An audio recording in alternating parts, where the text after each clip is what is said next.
हम्म, चलो अभी बताओ मुझे ओवरऑल प्रॉफिट्स कितने आ रहे हैं आपके। पहले मुझे बताओ मैम एक्स का। बोलो बोलो। मैम हाँ मैम, टोटल प्रॉफिट है फर्स्ट का -6,000, हम्म, फिर 36,000, फिर 42,000। एक मिनट में लिख लेती हूँ। पहला फर्स्ट कितना है? -6,000। -6,000। क्या मैं भूल जाऊंगी ना इसलिए। ठीक है, अभी नेक्स्ट क्या आया? 36,000। प्लस में आ रहा है। हाँ मैम, वो ऐड करने का है ना। हाँ, अच्छा, और क्या? 42,000 minus plus? Plus ma'am, plus. सबके आ रहे हैं ये प्रॉफिट्स, मैच हो रहे हैं ओवरऑल कंपनी के प्रॉफिट्स? नो मैम, मेरा रॉन्ग है। क्या हुआ, मिस्टेक क्या की है? -12,000 आ रहा है मैम, सेकंड का मेरा 3,000 का। एक काम करो ना, आप पहले मुझे बताओ एक्स का कितना प्रॉफिट था फर्स्ट केस में। सॉरी एक्स नहीं, ए का प्रॉफिट बोलो। 12,000। -12,000 टू 12,000। अच्छा, उसमें से आपने उसको आपने प्लस किया 6,000 प्रॉफिट के साथ। तो आपका ये कैसे आ रहा है? -6 क्यों आ रहा है मैम, आपका? -12,000 आ रहे हैं। अच्छा तो बोलो ना, -12 है, मैंने सुना ही नहीं। अच्छा, -12 प्लस 6 तो -6 बराबर है। ठीक है, अभी देखो नेक्स्ट मुझे बताओ ए का प्रॉफिट कितना है 3,000 यूनिट्स के टाइम पे? 12,000। प्लस में आ रहा है ना 12,000? हाँ, यस। प्लस में आ प्लस रहा प्लस करोगे 24,000। ये किसका है? बी का प्रॉफिट है। बी का अच्छा, तो है। 12 प्लस 24 36 होता है, बराबर है। 30। ये 36 आना चाहिए ना, बरोबर है ना? आपका हाँ मैम, कैसे मेरा गलत थोड़ा आ रहा मिस्टेक हो गया था। है? हाँ चलो तो माइनस में लिख दिया था। नहीं, ध्यान दो, इन दोनों को प्लस ही करना है क्योंकि माइनस की साइन ही नहीं है कहीं पे भी, ब्रैकेट है ही नहीं।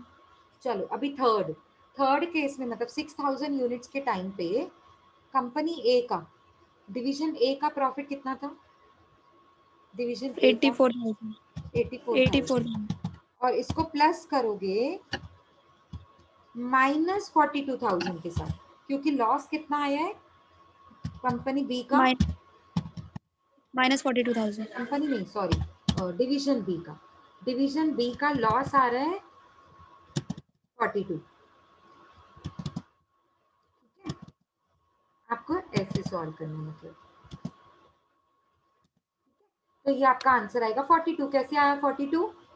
मतलब आपने क्या किया, 84 plus -42, plus minus becomes minus. So 84 -42, answer आएगा 42। ग्रेटर नंबर की साइन, 84 की साइन क्या है? प्लस है। ठीक है, तो लास्ट में सिर्फ आपको नोट लिखना है। लिखो, नोट लिखो, मैं लिखवाती हूँ। हो गया, मतलब वन, जो दो पार्ट्स पूछे थे ना उसमें से पहला पार्ट फिनिश हो गया। उसने पूछा था प्रॉफिट ऑफ ए निकालो, मैंने निकाल दिया।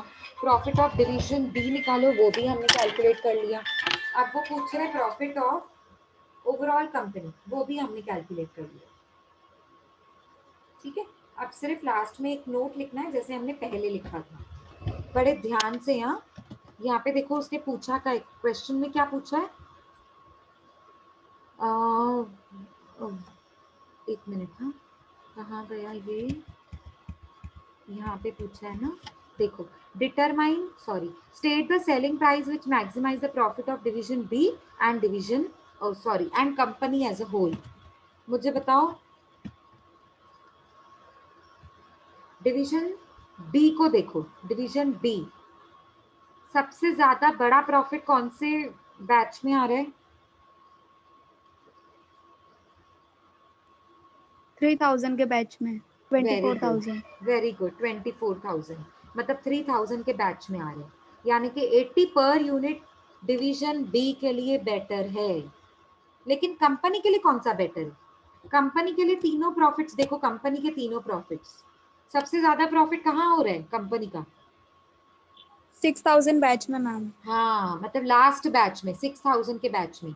तो 6,000 का बैच में सेलिंग प्राइस क्या थी? 42,000।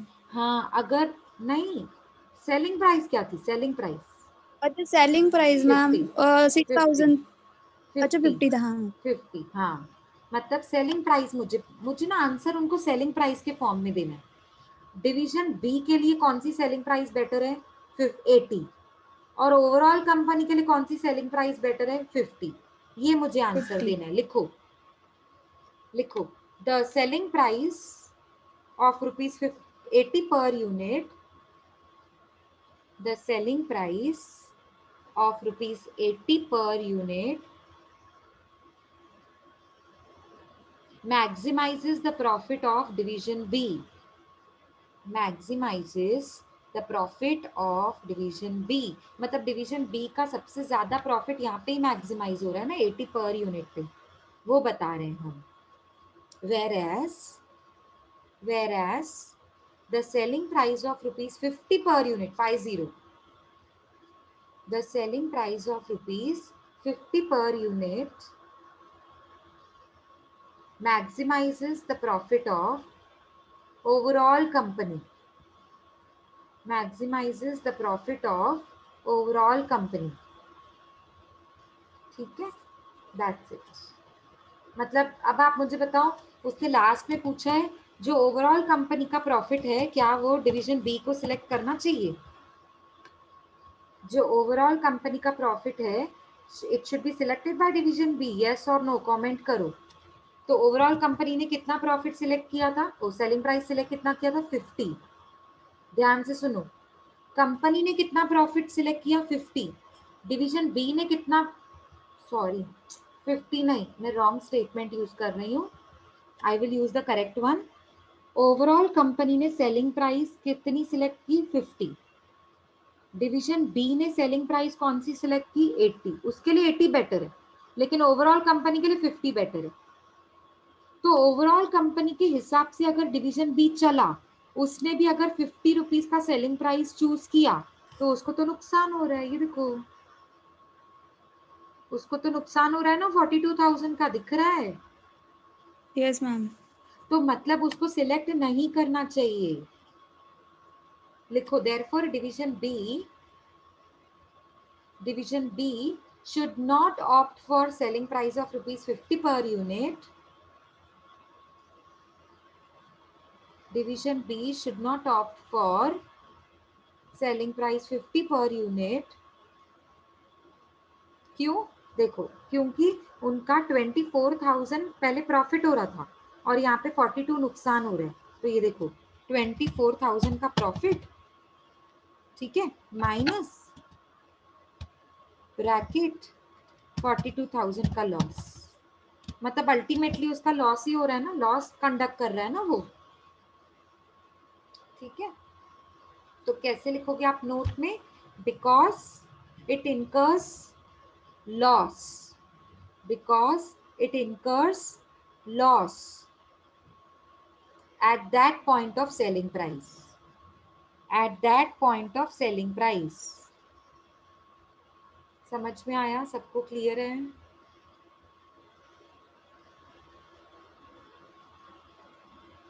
Yes ma'am. मैम एक बार और बोलो ना वापस। क्या बताया मैंने अभी? कौन डिवीजन सी स्टार्टिंग से बोलूं? नहीं मैम नहीं, वो जो therefore division B should not हाँ, बी, ठीक उसके है। आगे therefore division B should not opt for, opt for selling price of rupees 50 per unit because it incurs loss, because it incurs loss at that particular point। point मतलब selling price वाला point, at that particular point। is it clear now? Yes ma'am.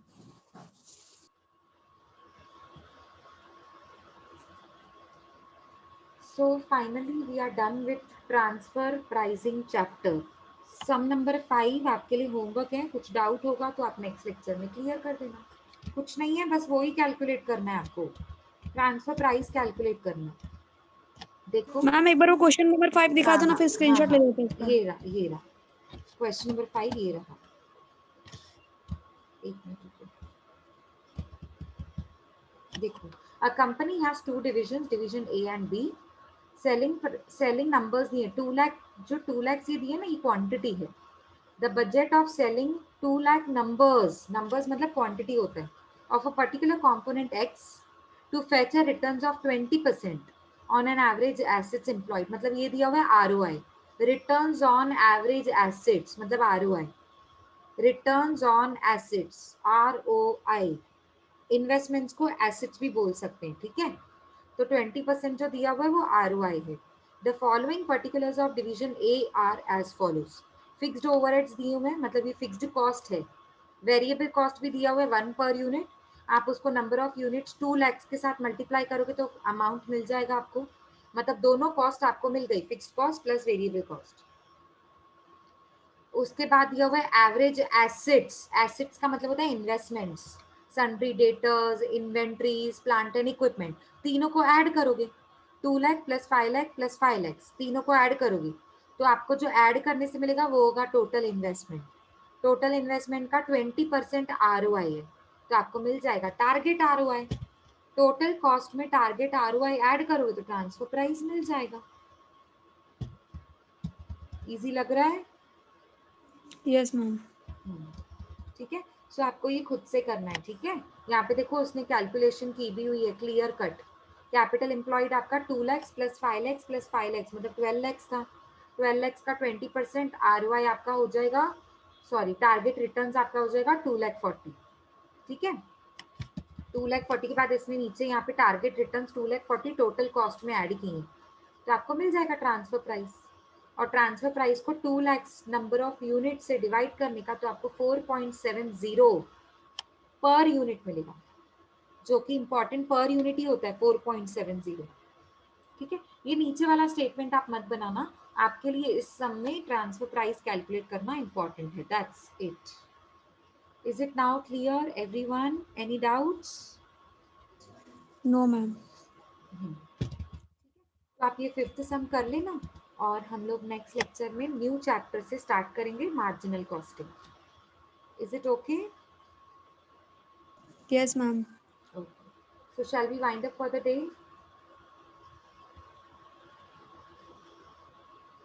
Yes ma'am. Yes? Okay. Bye everybody. Take care. Bye ma'am. Yeah. Bye.